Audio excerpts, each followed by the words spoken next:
Bonjour à tous, une vidéo sur les propriétés du parallélogramme. Je vous rappelle que la définition d'un parallélogramme, c'est que c'est un quadrilatère qui a ses côtés opposés, parallèles 2 à 2, comme le quadrilatère ABCD que vous avez sous les yeux, qui est donc un parallélogramme. Alors, je vais essayer de faire ce que j'ai déjà fait dans une précédente vidéo, je vais essayer de voir si le parallélogramme ABCD, cette figure, a un centre de symétrie. On avait vu dans une précédente vidéo comment voir si une fleur avait un centre de symétrie ou bien un panneau routier avait un centre de symétrie. Et bien là, nous allons procéder de la même manière. J'ai donc besoin d'un point O et je vais construire le symétrique du parallélogramme ABCD par rapport à ce point O. Et puis je vais faire ressortir le codage qui montre que A et A' sont symétriques par rapport à O, ou alors si vous voulez que O est le milieu du segment AA'. Et je vais faire aussi ressortir un codage qui montre que D et D' sont symétriques par rapport à O. Et je vais faire comme dans les précédentes vidéos où je traitais de cette question-là, chercher s'il existe un endroit où le parallélogramme et son symétrique vont pouvoir se superposer. Voilà qui est fait.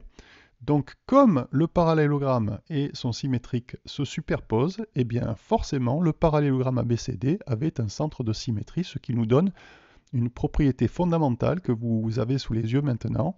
Si un quadrilatère est un parallélogramme, alors il possède un centre de symétrie. Et à partir de cette propriété-là découle un certain nombre de conséquences. Par exemple, la première conséquence, c'est que ces diagonales se coupent en leur milieu. Les diagonales du parallélogramme ABCD sont AC et BD.